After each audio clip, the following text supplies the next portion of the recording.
नमस्कार दोस्तों, आप सबका मेरे YouTube चैनल कथा की दुनिया में स्वागत है। प्रत्येक वर्ष भाद्रपद मास के शुक्ल पक्ष के तृतीया को हस्त नक्षत्र में हरतालिका तीज का व्रत कुंवारी और विवाहित स्त्रियां करती हैं। सर्वप्रथम इस व्रत को माता पार्वती ने भगवान शिव जी के लिए रखा था। जो महिला इस व्रत को पूरी निष्ठा से विधि विधान पूर्वक करती हैं वह मनचाहा वर प्राप्त करती हैं और उनके दाम्पत्य जीवन में खुशियाँ आती हैं। इस दिन स्त्रियां निराहार रहकर श्री गणेश, माता पार्वती और भगवान शिव जी की मिट्टी की मूर्तियां बनाकर पूजन के समय उनका पूजन करती हैं। पूजन के पश्चात इस व्रत को करने वाली स्त्री को हरतालिका तीज व्रत की कथा को पढ़ना या सुनना जरूर चाहिए। इस कथा को सुनने या पढ़ने से भगवान शिव और माता पार्वती की अनंत कृपा होती है। इस कथा को श्रद्धा और भक्ति पूर्वक सुने और इसे बीच में छोड़कर बिल्कुल न जाएं। इससे कथा का निरादर होता है। तो चलें श्री गणेश, भगवान महादेव और माता पार्वती का नाम लेकर इस कथा को प्रारंभ करते हैं। बोलिए श्री गणेश भगवान की जय, भगवान महादेव की जय, माता पार्वती की जय।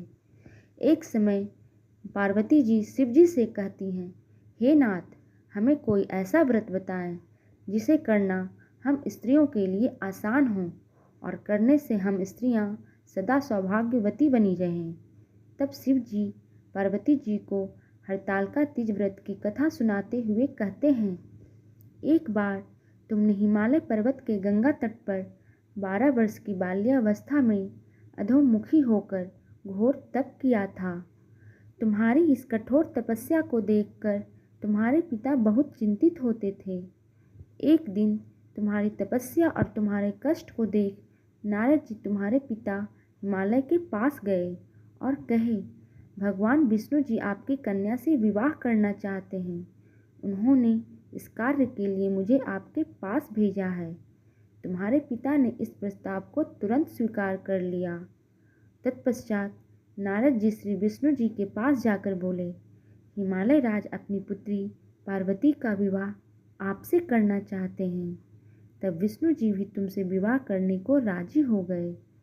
जब तुम्हारे पिता ने तुम्हें बताया कि तुम्हारा विवाह श्री हरि विष्णु जी से तय कर दिया गया है तो यह सुन तुम्हें बहुत दुख हुआ और तुम विलाप करने लगी। तब एक सखी के पूछने पर तुमने सारा वृत्तांत उसे बताते हुए कहा कि मैं भगवान शिव से विवाह करने के लिए कठोर तप कर रही हूँ। उधर मेरे पिताजी ने मेरा विवाह विष्णु जी से तय कर दिया है। क्या तुम मेरी सहायता करोगी? अगर तुमने मेरी सहायता नहीं की तो मैं अपने प्राण त्याग दूंगी। तब तुम्हारी सखी तुम्हें एक घने जंगल में ले गई। इधर तुम्हारे पिता तुम्हें घर में ना पाकर बहुत चिंतित हुए, क्योंकि उन्होंने श्री विष्णु जी को तुमसे विवाह कराने का वचन दे चुके थे। अतः वे तुम्हारी खोज करना शुरू कर दिए। उधर तुम अपनी सहेली के साथ नदी के तट पर एक गुफा में तपस्या करने में लीन हो गई।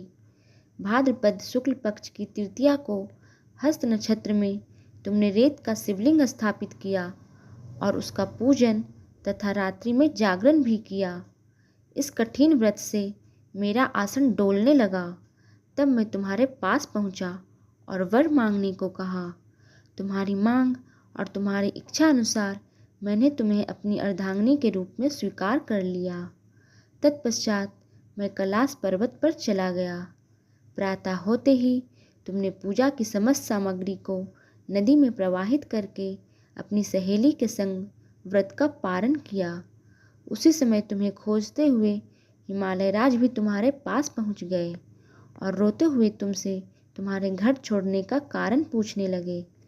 तब तुमने उन्हें बताया कि मैं भगवान शिव को अपने पति रूप में वरण कर चुकी हूँ, परंतु आप मेरा विवाह विष्णु जी से तय कर चुके थे, इसलिए मुझे घर छोड़ना पड़ा।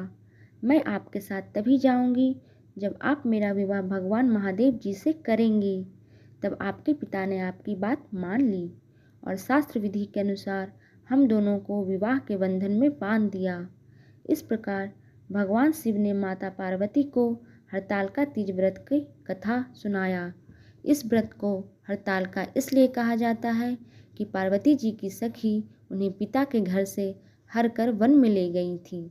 हरत अर्थात हरण करना, आलिका अर्थात सखी।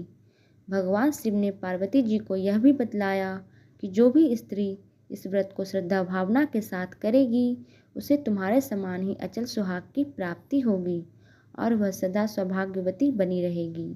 तो ये थी हरतालिका तीज व्रत की कथा।